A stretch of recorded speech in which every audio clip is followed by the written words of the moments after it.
Wayne Dyer said, if everybody has to act like they got some sense before you can have peace, you got to send the whole world to the psychiatrist. The number one way to be happy is mind your business. For every minute that I spent looking at other people, it gave me one less minute to look at myself. How long have you been waiting for somebody to provide safety for you at your job and for your managers to not be psychopaths? How long has that been going on? The world is still evolving into chaos, or is it evolving into light? And the only thing that's going to separate your experience is you. You need to become the master of your fate and the captain of your soul. You need to take control of your fate, because nobody, and I mean nobody, is coming to save you. Who do you need to forgive? Do you need to forgive your mama now? What story do you need to let go of that's driving your pain? That's why you can't feel passion, because you're holding on to pain.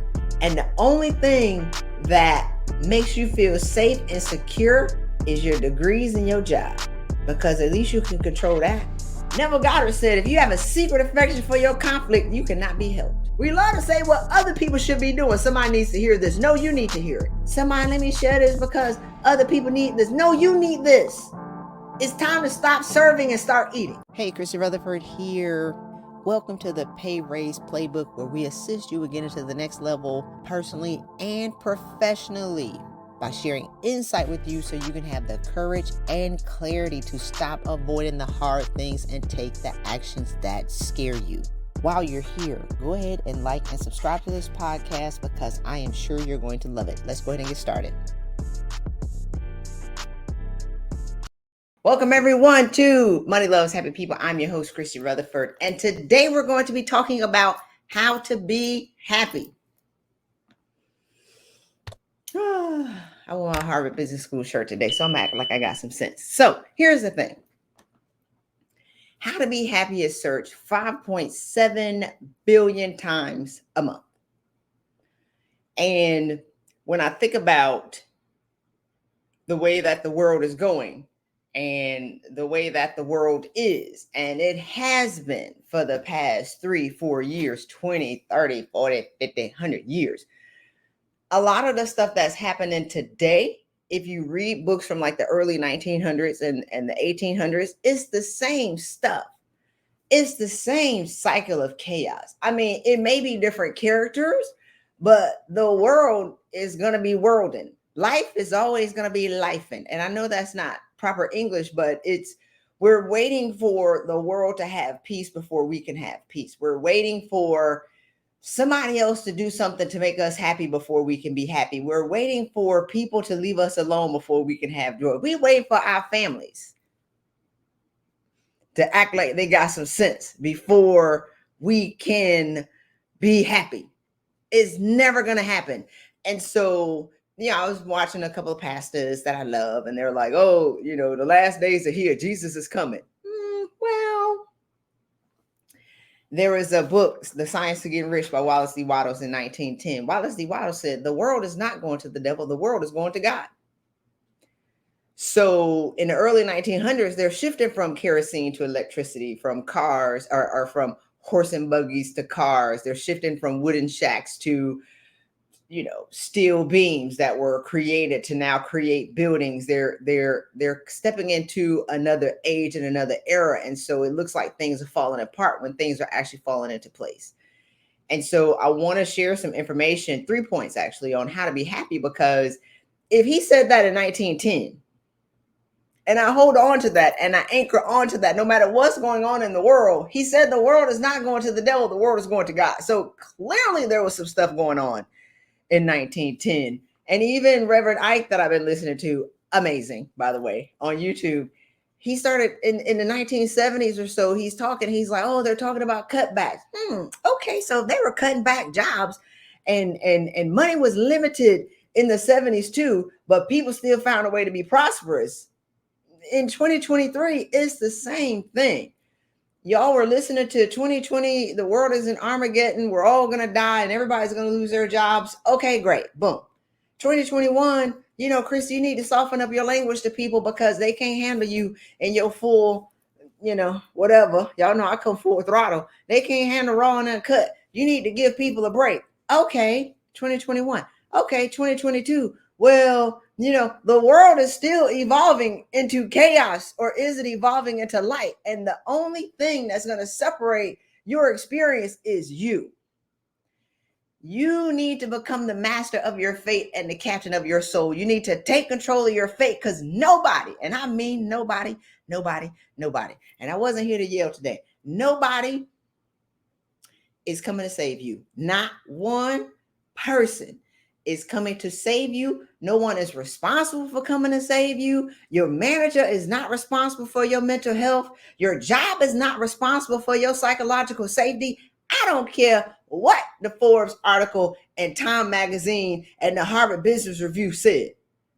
How long have you been waiting for somebody to provide safety for you at your job and for your managers to not be psychopaths? How long has that been going on? Right? So, all right, let's get to it. But I read this article. It was like, organizations should provide psychological safety for women. I mean, look, all right, let me back up a little bit and then I'm gonna jump into it. I did this podcast last week and always talk about what women should be doing, and men too. They relate to it, but in particular women. And I was asked, well, shouldn't organizations have responsibilities too? Yes, they do, but they don't. Right? Like, they don't do it. So, I mean, it's like, that's not my drum to beat. That's not my equation to solve for. I almost worked myself to death twice, okay? Waiting for like the perfect boss, or actually the illusion of security and my retirement that I was going to get when I was 40, and waiting for a DEI policy to save me, or waiting for the DEI committee to be created in my organization so they can leave us alone, and waiting for somebody to create the path for Black people to be promoted at the same level of our white male counterparts. I mean, come on, man. No, this is in 2012 when I left. But so y'all are talking about the same things that I experienced 13 years ago. And you really believe that it's going to happen. I believed it, y'all. I hoped, I prayed, I believed in the cause of what they were going to do for us. I mean, when I say I believed it wholeheartedly. Yeah, no. So the only person who gonna save you is you. The only person that can save you is you, right? It is. I mean, no. I want to be clear. I do believe that we need people to go beat the drums and beat people in the head with the organizations. That's not my thing. So if you need that, y'all need to change the channel, because that ain't what Christy Rutherford ever going to talk about. The biggest difference maker in, I would say, the forward movement of the Black officers in my organization was a mentorship program that I created, that produced a large number of senior officers. And that was more mentorship one-on-one and teaching officers. And I have some junior white male officers as well, but teaching them what they need to do to be successful, like the pouring into them, and not necessarily the outer part of the organization that's going to do what they're going to do. So let's get to it. Number one, on my point on how to be happy is admit that you're not happy. Y'all, come on. Just admit it. And, I think about in 2009, I was miserable. I was never going to admit to it, though, because if I admit that I'm not happy, that means that I got to do something to change it. And what I'm not going to do is slow down long enough to look in the mirror at my brokenness and change. What I'm not going to do, because I was always seeking the next thing. I was always going after the next goal, or the next degree, or the next achievement, or the next thing they told me that I couldn't do. I was really working 80 hours a week to prove people wrong who told me what I couldn't do, what I shouldn't do, and what would never happen. So if I'm solely working to prove people wrong, do I have an opportunity to prove myself right? But Did I even consider, back it up a notch, what I wanted? No. How can I prove myself right? And when I say no energy, no vision, no desire, no, and we all get caught in these cycles, right? Like, I never considered what I wanted for my life and how I wanted to feel. I solely focused on proving them wrong. Period. So it didn't matter how many awards I got. It didn't matter how many, times that they called my name. Y'all, I got Tiffany Crystals trophies. I got silver cups with my name engraved on them. I got more awards. My awards could decorate the Rockefeller Christmas tree. Highly, and when I say highly, highly decorated, let's be clear. And it's like none of that ever satiated my desire for achievement, because the more I got, the more they told me I couldn't do. The more I got, they started to question how I got it. So I lost the ability to be able to say and stop and focus and just sit long enough to ask myself, what makes me happy? So I want you to ask yourself, what makes me happy? Not proving people wrong or what do I need to do, but what's really going to ring my bells? Right? Like, what do I really want to do with my life? What's my purpose? What's my passion? What do I want to do? How do I want to leave my mark? So I read this book called Happier from Tal Ben-Shahar. He wrote a book called Happier. He's a professor at Harvard who taught a course on happiness. And when people be like, nobody ever asks, let's get clear. Nobody really asks, are you happy? Never. To high achieving women, we know what makes everybody else happy. We give no energy, time, nothing of what makes us happy. And so nobody ever asks. And I kind of thought I was miserable. And I asked myself, are you happy? I'm like, well, what does that even mean? I mean, can we even quantify happiness? So I had to read a book. And when I read that book, I said, holy SHIT, I'm miserable. I had to read a definition of happiness and be like, I'm miserable. My life sucks. Now, I love my job. And I love my contributions to the world. And I loved what I did, y'all. That don't mean I didn't suffer. You can love your job and suffer in it. Oh, that was good. You can love what you do and still suffer. You can prove everybody wrong. You get everything they said you couldn't get, but you can still suffer in that. And so the happiness model is what you're doing in the present moment is for a benefit and what you're doing in the future is for benefit. But most people get stuck in the rat race model, which is what you're doing in your present is a detriment for a perceived future benefit. So you're living in the present detriment because the future benefit is you're going to retire, you're going to get this money, you're going to travel, and you're going to be happy, but you're going to do all these things. So it's like you're willing to give up the best part of your life. I mean, your 20s, your 30s, frolicking butt naked down the beach, partying, drinking, clubbing. You can do all those things. Stay up at 2 o'clock in the morning, eat Waffle House, all those great things. Like, we're giving up the greatest time of our life, our 20s, mid-20s to our 50s, working to retire at 55, 60 to now go do what we want to do. Yo, we can't stay up till 2 o'clock in the morning no more. I can't eat at the Waffle House. Waffle House delicious. I can't even eat grits no more without going to sleep. So, we could have done that in our 20s and 30s, but we're giving that up. We're giving that time up to work and to get degrees and to get certifications and to do all these things for perceived end. By the time we get there, if we get there, we don't really have the quality of life we desire because we sick, we crazy, we broke down, mentally just debilitated, physically knees acting crazy. We can't stay up till 2 o'clock in the morning anymore. We can't do those things that, that we could have done in our 25, 30s, and our 40s. So is it really, how do I say this?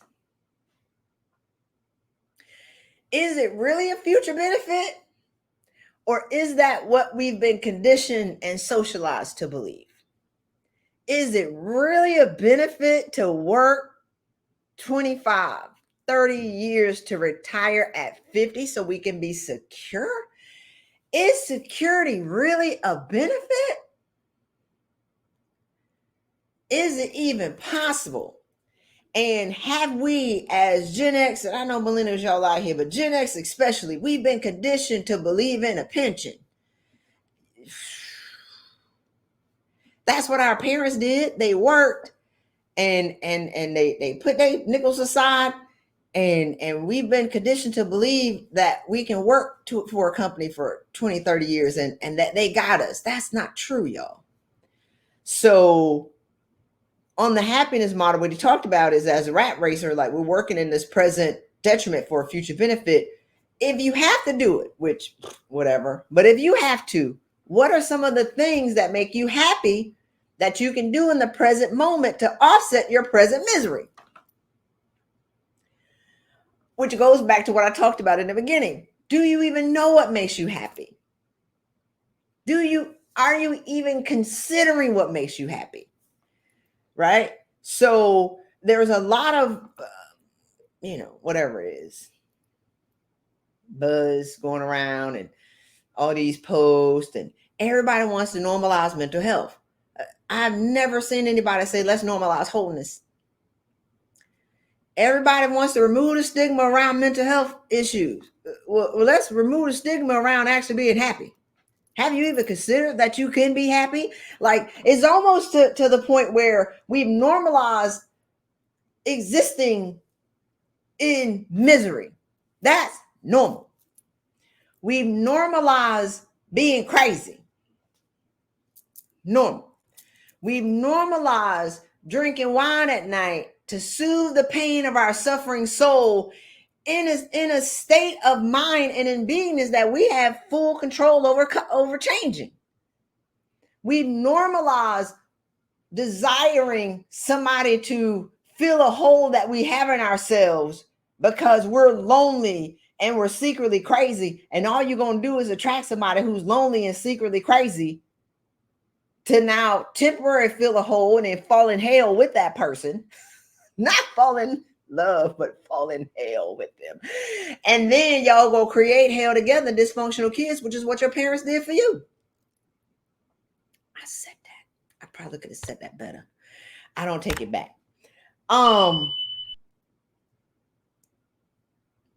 So will you normalize wholeness?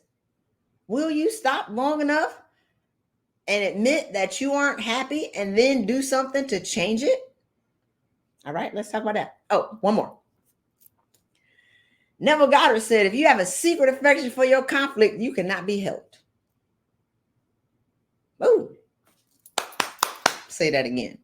Neville Goddard said, if you have a secret affection for your conflict, you cannot be helped. Some people like to be miserable. Do you like to be miserable?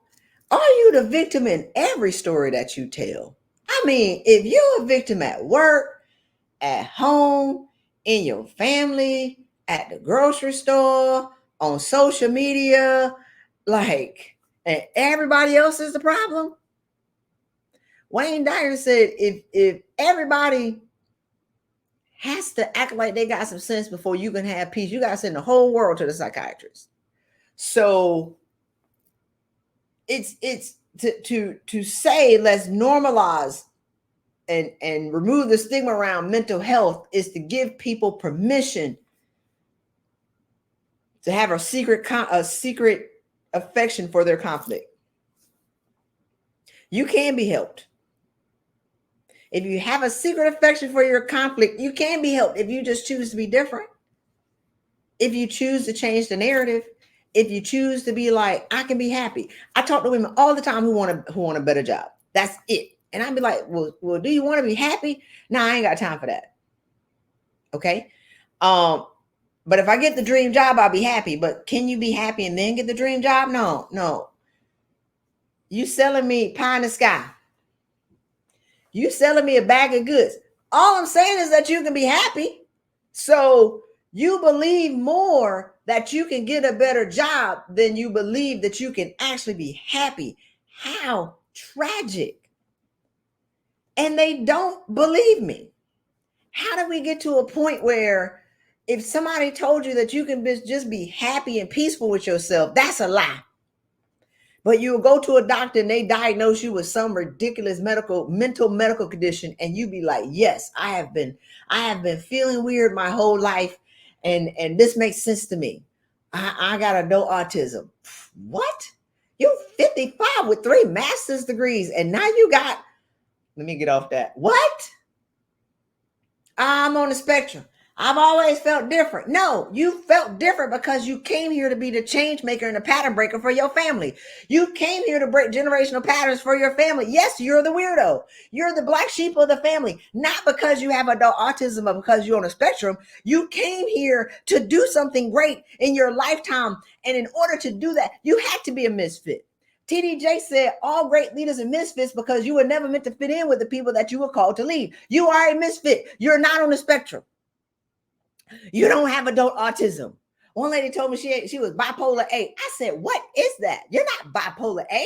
You're just stuck in a job where you don't belong. What are you talking about? You're a lioness amongst sheep at work, wondering why they harassing you. And then you mess around and fall in the hyena den and they clawing out your back. You don't belong at this lower position and this lower stage in your life. And yes, you're going to feel uncommon. Yes, you're not going to fit in. Yes, you're going to feel different. It's because you came here to be great and you've settled for safe. You've settled to suffocate your soul in a job where you don't belong. 3 levels below where you're supposed to be, where you qualified to be experientially, where you're qualified to be with your degrees, but you chose 3 levels down to be safe, to get a check, and now you suffocating and you go look for a medical condition or even claim to have the imposter syndrome, which is not real. You claim to have a medical condition to now just sit there and settle. Oh, I got chills going down my arm. I wasn't supposed to be yelling. I got to act like I have some sense. Hold on, let me bring it back. I remember put my Harvard t-shirt on, act like I got some sense. You are settling for safe and suffocating the very essence of who you are for a check that ain't making you happy anyway. You're suffocating your soul for a check to go buy a purse, as opposed to investing in your personal development so you can remember and see how great you really are. And you dressing up your brokenness and then have the nerve to brag to show people what you got, but you're not acknowledging what you are. Number 2. Whew. Everybody take a breather. We're going to inhale for 5. Exhale.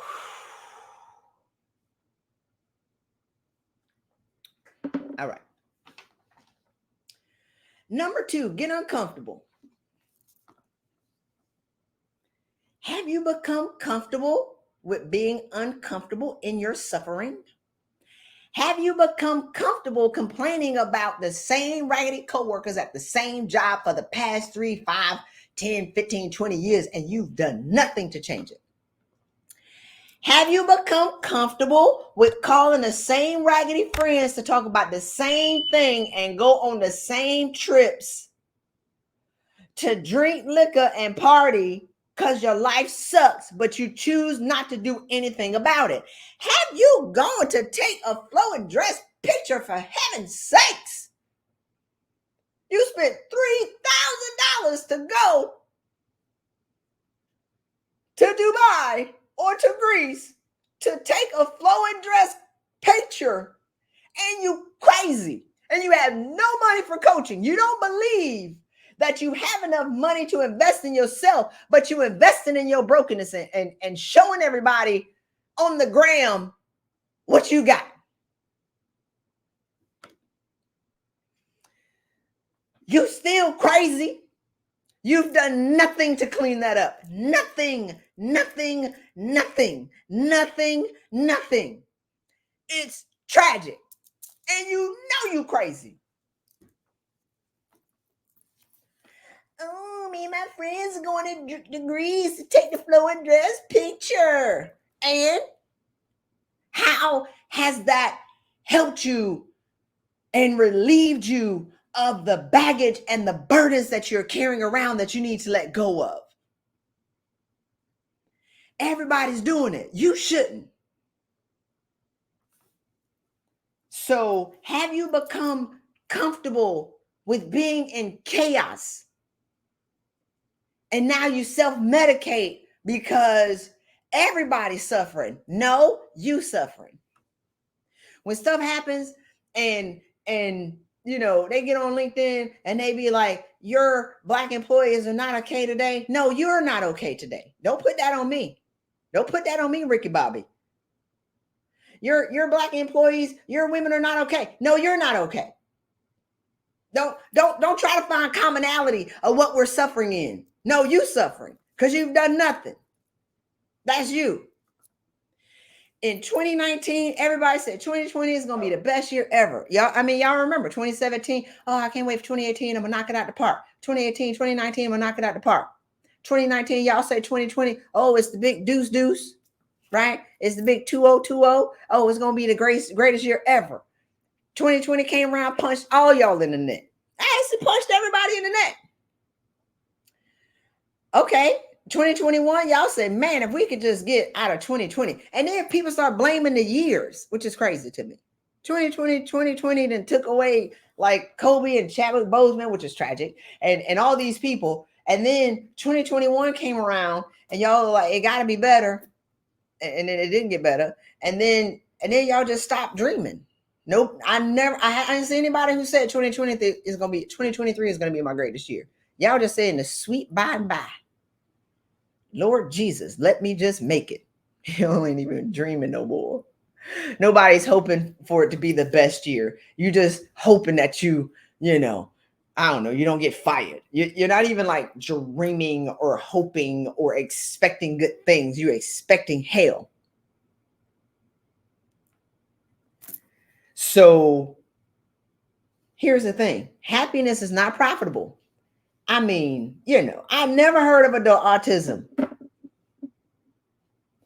and high functioning depression and high functioning anxiety until 2022, 2023. I told my military friends about this when this summer when I went there. They was like, and they straight champions. They're all senior leaders in the organization. They didn't even know what I was talking about. They was like, what? That's a thing? Because champions ain't paying attention or trying to find things to explain why we losing. We just want to win. Period. So it's like if you're watching TV, because I don't watch TV. But when I go places, they got the TV on, I be like, oh my God, right? If I'm traveling and they don't allow me to connect to Amazon Prime or Disney Plus, because I watch Marvel movies because I want to, I'm a superhero, and all those things. And it's like, and when the commercials come on, it's by design, y'all. You got all of these commercials and they ask you a question. Do you have high functioning depression? And you hear it in the background and your mind answers whether or not you are aware that you answer it. Are you bipolar? Do you have bipolar disorder? And at first you say no. And you keep watching TV and then the commercials come on all the time. Do you have bipolar? Are you have bipolar bipolar disorder? And you be like, no. After about a month of that, it's the same, because you're watching the same shows, the same frequency. And then they ask you again, do you have bipolar disorder? And you be like, well, I'm not sure. The programming is strong. And after 3 months, 3, 4 months, 5, 6 months, the world is going crazy. Kids are going crazy. The dog is going crazy. Everybody's going crazy. They be like, do you have bipolar disorder? You say, well, I think so. Let me go get checked out. So happiness is not profitable. I mean, the world is in a mental health crisis. The Surgeon General is like is insane.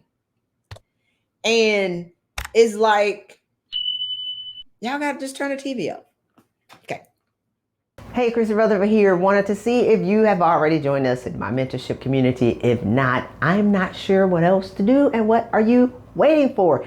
If you're tired of being stuck and overwhelmed, if you're tired of going in circles, if you can't figure out how to get to the next level despite the gazillion degrees that you have and the 15 to 20 years experience that you're walking around with, the untapped, unmonetized intellectual property, it's time to do something different. So get off the fence. Join us in this community. Allow me to mentor you and hold you accountable to the things that you say that you want in your life. Join us in this community. Use the information. Get your money. It's not that hard. $15 million in salary raises since 2020 in some of the toughest economic times. People are winning. Why not you? Number 2, get off social media. There are these memes that they talk about. If somebody would give you $1 million to get off social media for 3 months or 3 weeks, which one would you choose? How has that become like a real question where people are like, I'm addicted to social media? It's like, look, let me just back up just a little bit. Y'all, I can't tell y'all my story every time. Otherwise, this would be like the longest soap opera and a 20 hour thing. I used to be crazy.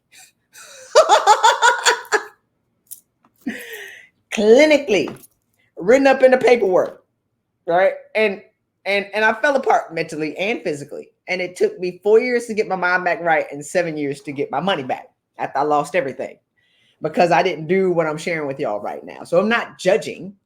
I've been there. I've been at the bottom of the ocean. I mean, like past the nucleus of the earth and hit the ocean on whatever the other side is when you pass that part of the earth. The lowest of the low. No money, no marbles in my brain set, no nothing. If I don't have money, I can't buy the bougie vitamins. I can't have the bougie massages. Y'all see my hair? Nothing. So I had to learn the hard way of what it takes to actually be happy and to pursue passion. So that's why I'm sharing with y'all. And so I had to get off social media, y'all, because I burned out. When I say burn out, y'all just tired. Burnout is catastrophic. Burnout is when I burned out and ran into a wall doing 150 miles an hour. I could not coherently create a sentence for a year. I could not talk for a year. All I could do was drink Ciroc and Ciroc red berry muscadine juice out of a mason jar on my brother's couch eating Little Caesar's pizza. Like that's all I had, and eat nutty bars, right? Like when I exploded mentally, I had nothing because I didn't do what I'm sharing with y'all today. So, and I'm on social media. I'm lying, they lying. I'm watching everybody else lie about how great their life is because I used to lie about how great my external life was, which was true. But internally, I was as hollow as an Easter bunny. Internally, I never stopped long enough to acknowledge that I wasn't that happy and then change and do something about it because I was seeking security. And so, a lot of times people are looking on social media is like you're addicted to it because you're not in your present moment, and you're comparing your life to other people. They lying, right? And you don't know what's going on in other people's houses. You don't know what's going on in other people's marriages. You don't know what's going on in with their kids. Their kids always dressed up, always got nice hairstyles. Hello, really? Never. You love your husband and your wife 100% of the time, 24 hours a day, y'all on top of each other. Yeah, y'all know married people. You married. That's not true. That's the highlight reel. I can take 50 selfies and pick out 2 that I like. I'm going to post that. Y'all don't see the raggedy ones. So it's like you're looking, hoping that you were someone else that you are someone else and that you're doing something else, as opposed to standing into the present moment of where you are right now. Social media is the escape of your present life. But let's be clear, when you wake up tomorrow, you're still gonna be the same person, right? Like, and then you wake up on Thursday, you still the same person now, scrolling, hoping, wishing, praying, doing all these things externally, and you're not addressing your brokenness. You're not addressing your soul. You're not addressing how you really feel. You're not even present in the moment of how you really feel, because you're drinking wine on social media and you're getting your high and your hits from other people. Don't even get me started about what people talking about Jada and Will Smith. I'm not sure, because I don't care. You crazy. So how are you looking at other people and judging what they're going through when you're broken? But look, let me tell y'all something. I had to fall apart to learn that the hard way. I learned how to mind my business. The number one way to be happy is mind your business. For every minute that I spent looking at other people, it gave me one less minute to look at myself. For every minute that I spent judging somebody else, it left me one less minute to look at what I'm doing and judge myself. For every minute that you spend looking at other people and comparing your life to theirs, it leaves you one less minute to look in yourself and see what you need to fix. We love to say what other people should be doing. Somebody needs to hear this. No, you need to hear it. Somebody, let me share this because other people need this. No, you need this. It's time to stop serving and start eating. It's time to stop giving and start receiving. It's time to become selfish with your time, your money, and your energy, and fill your cup up. The people who need you will still be there when you're done. But it's time to stop pouring from an empty cup exhaustively and waiting for other people to come fill our cup and then get mad that they don't do it. So turn off the news and mute the prescription commercials when they come on, because they're programming your thinking. If you hear it long enough, you're going to become it. I heard a commercial that said 50% of the people in the world going to have cancer before I said, what? In like the next 5 years, they was like 50% of the people in the world going to have cancer. What? How can you predict that?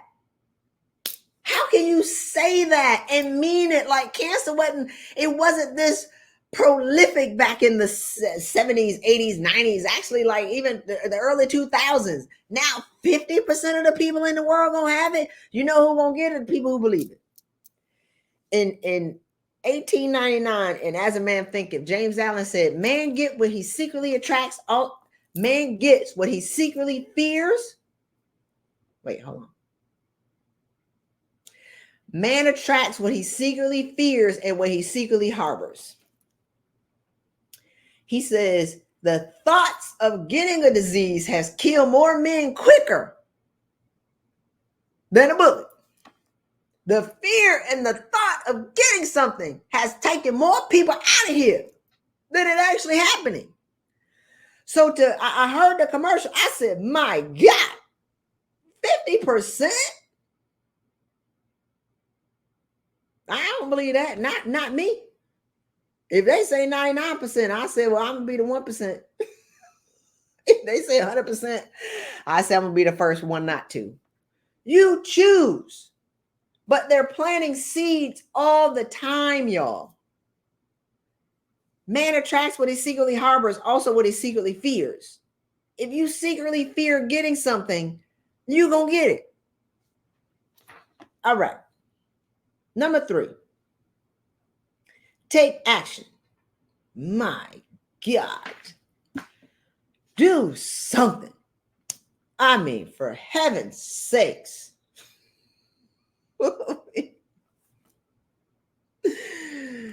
Change before life makes you change. Change from inspiration to not desperation. I did it.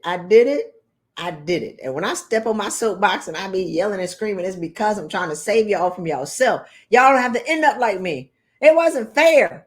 It wasn't right. Like, why did somebody come and slap me around a little bit and put me in the head, like, punch me in the stomach and say, Christy, you're going to burn out? Right? Why didn't somebody come put me in a chokehold and be like, Sis, if you don't slow down and if you don't stop to take care of yourself, you're going to burn out and lose your mind and all your money for 4 years. Really? That can happen? That's possible? A champion like myself?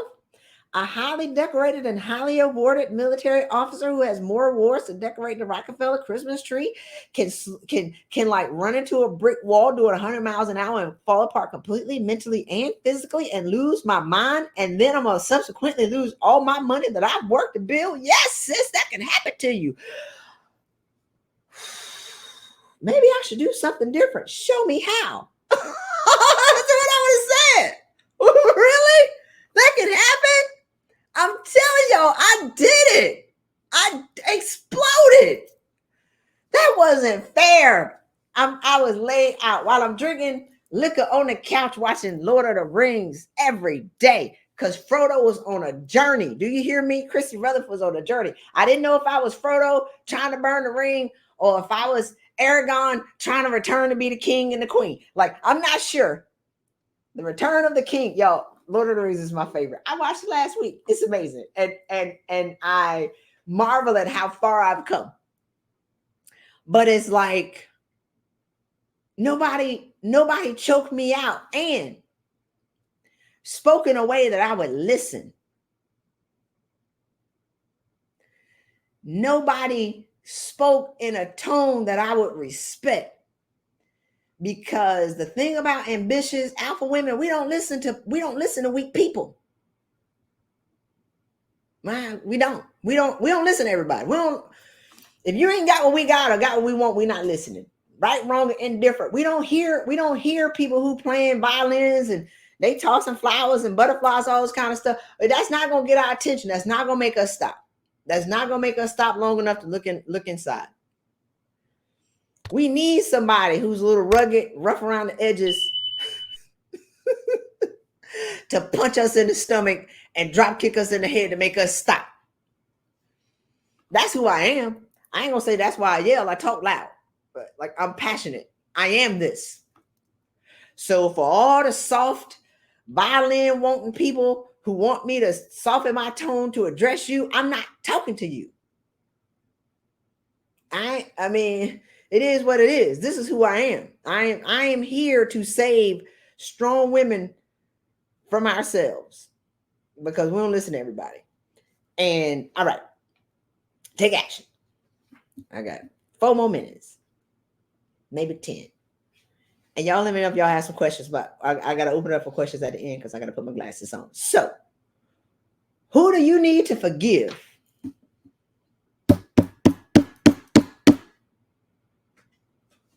Forgiveness will set you free faster than a speeding bullet or than anything. Forgiveness is self first. Forgive yourself for not being perfect. But what is perfection anyway?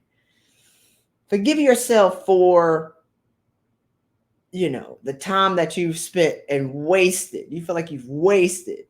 And it's like, if I think about if I wasted 13 years of my life, if I do these things for the next 2 years, then I can recoup and redeem the 13.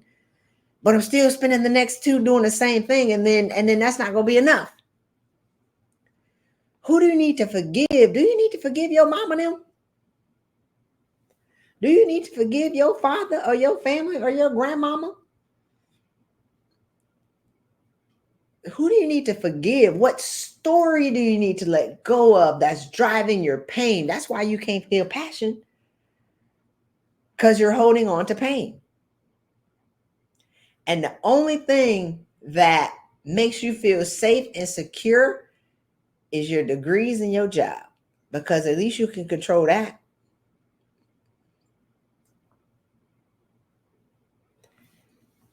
So what regrets do you need to let go of? Who do you need to let go of? What regrets do you need to let go of? And I was telling one of my friends the other day, Tony Hsieh was the CEO of Zappos, and he ended up self-destructing. And I researched it.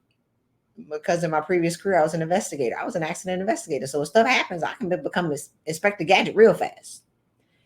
And he was searching for happiness, and he just took it too far.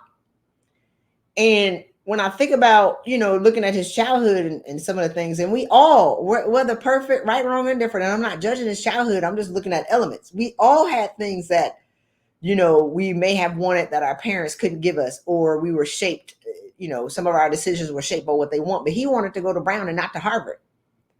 But in his parents and in his community's ranking of how they compared the kids to each other, Harvard was higher than what Brown was. So, when he was a billionaire and had all of this money and success and everybody knew him and he's made great contributions to the world, he wasn't that happy because he was searching for it. He did a lot to achieve happiness. He never got it to the point he self-destructed. So it's like, what do you need to forgive and what regrets do you need to let go of? And I want y'all to understand, money is not going to do it. Money was not enough for Kate Spade.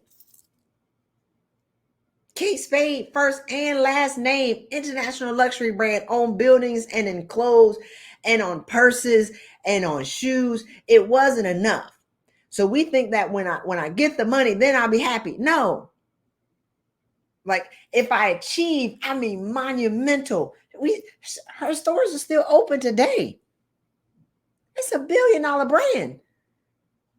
She got bought by Gucci. It was like $500-600 million. She had enough, or did she? So will you address what's really driving you? What's really driving your passion? What's really driving your desire to succeed?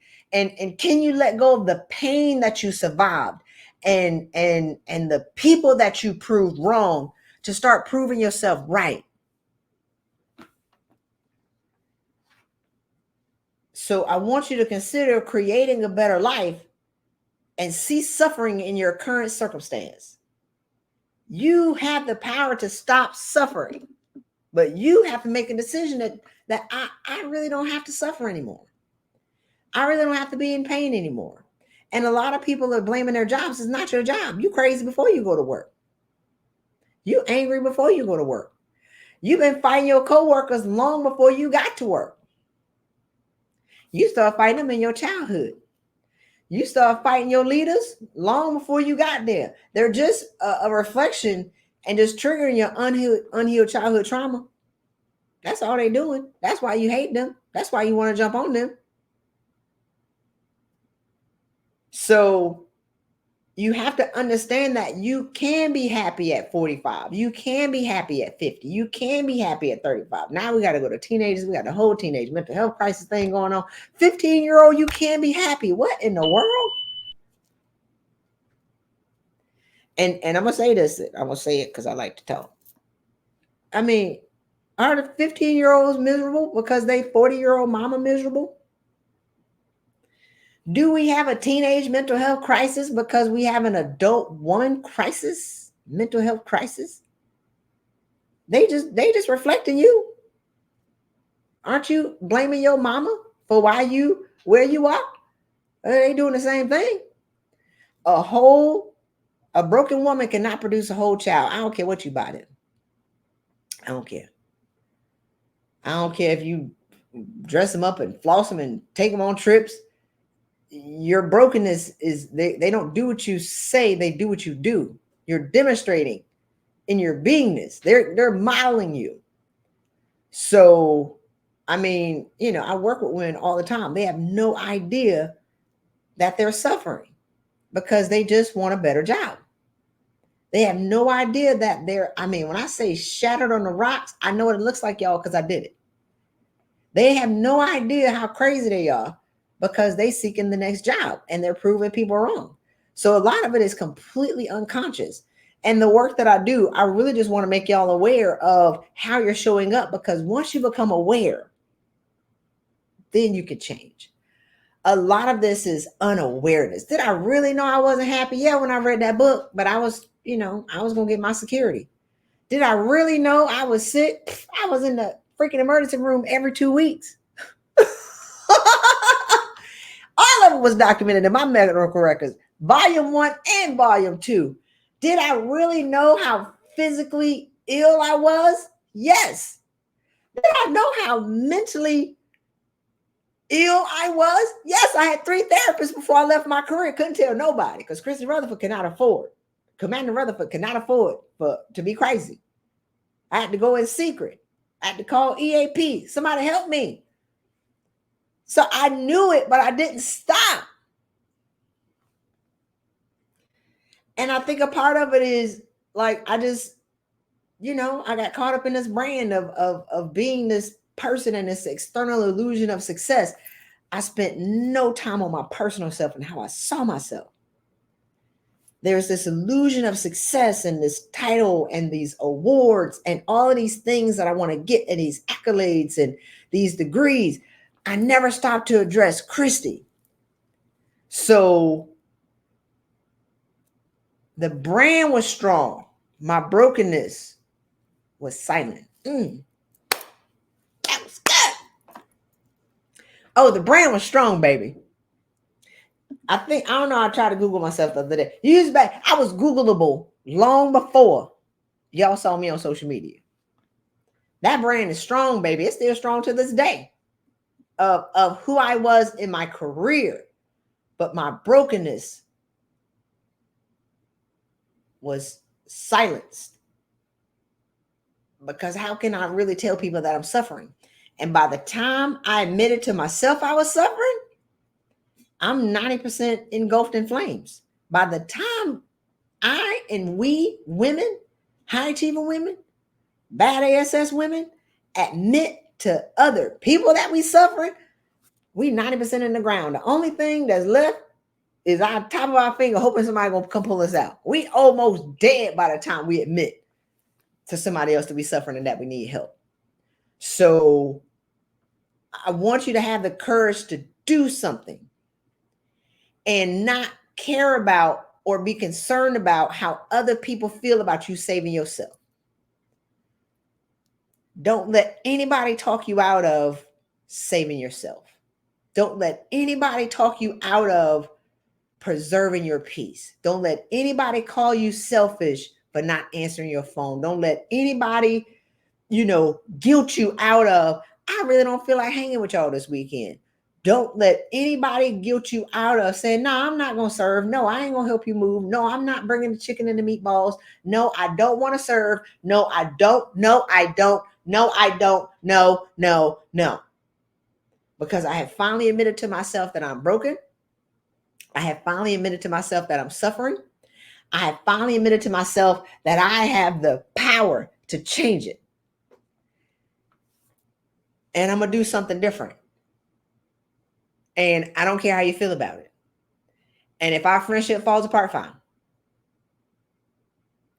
If what I am in this nonprofit organization that I'm serving and giving all my time and energy to, if it falls apart, fine, whatever.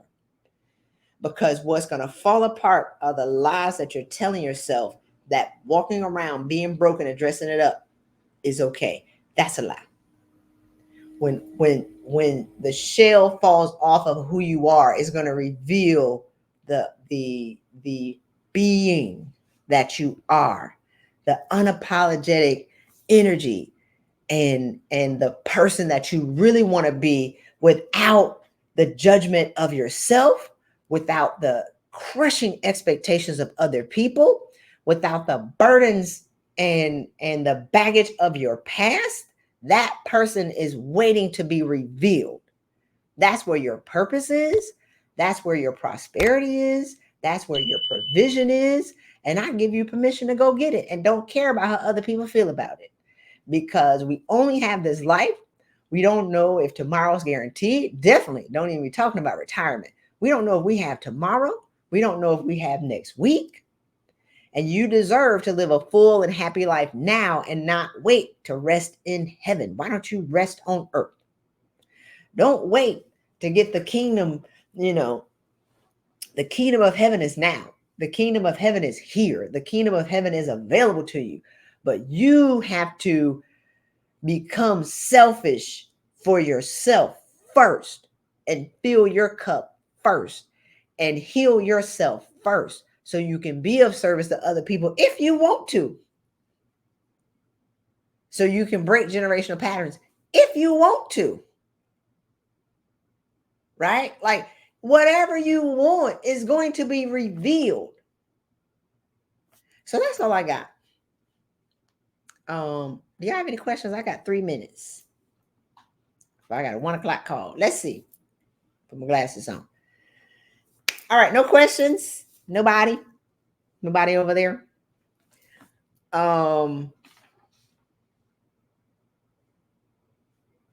Yeah, I got all my notes. So with that, ladies and gentlemen, I hope that you have enjoyed this talk as much as I have enjoyed sharing. And you deserve to be happy. It's possible. It's available to you. It's accessible to you. Okay, somebody got a question. Maya. Oh, I'm sorry. I didn't have my call to action. Yeah, I mean, we still have availability for clients, so you can join me next week. I'm doing a 5-day boot camp. You can go to thesuperpowermethod.com and join us next week, because I have a course that's coming out. It's going to be called 50K and 50-Day Accelerator. I'm launching it next week. I'm going to be working on that today, but yeah, we're still taking clients.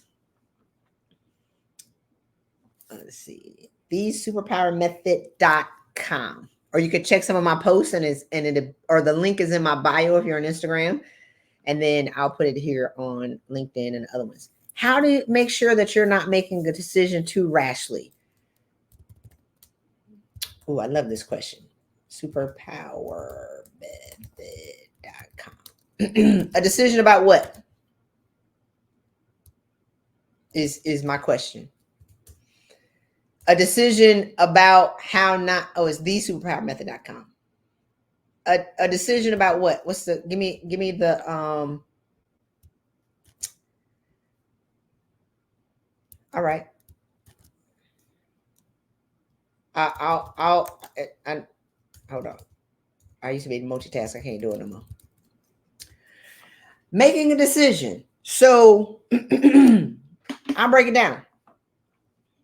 Oh. When to choose your gut or what makes you happy. So here's the thing about rash.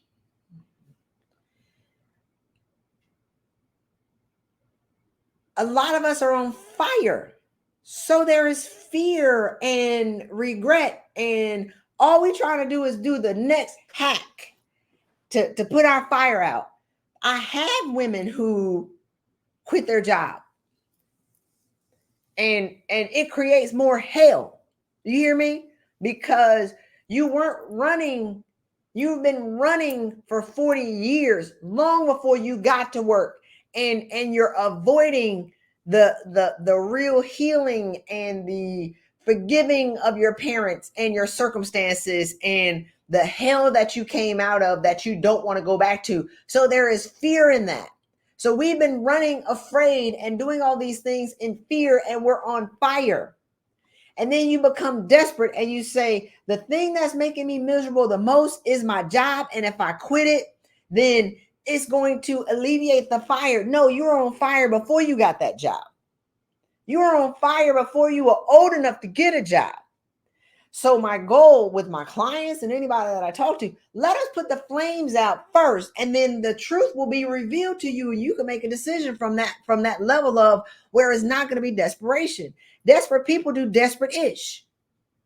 And you create these scenarios. It is all based in fear of what I can't do and what I shouldn't do and being on fire. So I've had clients that have quit their jobs, and now instead of fighting your coworkers, you know who you fighting? You. Because the person that's in the mirror was the problem. The person in the mirror was the one that was the problem the whole time. Now you got 24 hours a day to beat yourself up, which is what we're going to be talking about in the 50K Accelerator, right? Like, what are the things that you're really saying to yourself? There are things that you say to yourself that you would never say to other people. Never. but you don't know what you're saying to yourself because you're too busy fighting other people, not realizing that you're fighting yourself. You're too busy, thinking about what Will and Jada are doing and Beyonce and Jay-Z and all these other kind of things, or looking at the lies that other people are telling on social media. Like, you're silencing, you're not even giving yourself an opportunity to hear what you're saying to yourself. So that's one. I mean, like, don't quit your job. The job is not the problem, you're the problem. Because if you've had the same problem in the past 3 jobs, obviously you're the problem. You got to stop long enough and look in the mirror. So, in relationships, so I had a client, like a lot of my clients come in with broken marriages. They think that their husbands are the problem or their wives are the problem. No, they're the problem. It's 2 broken people got together and produced brokenness. Or I'm gonna give this, and I got 1 more minute.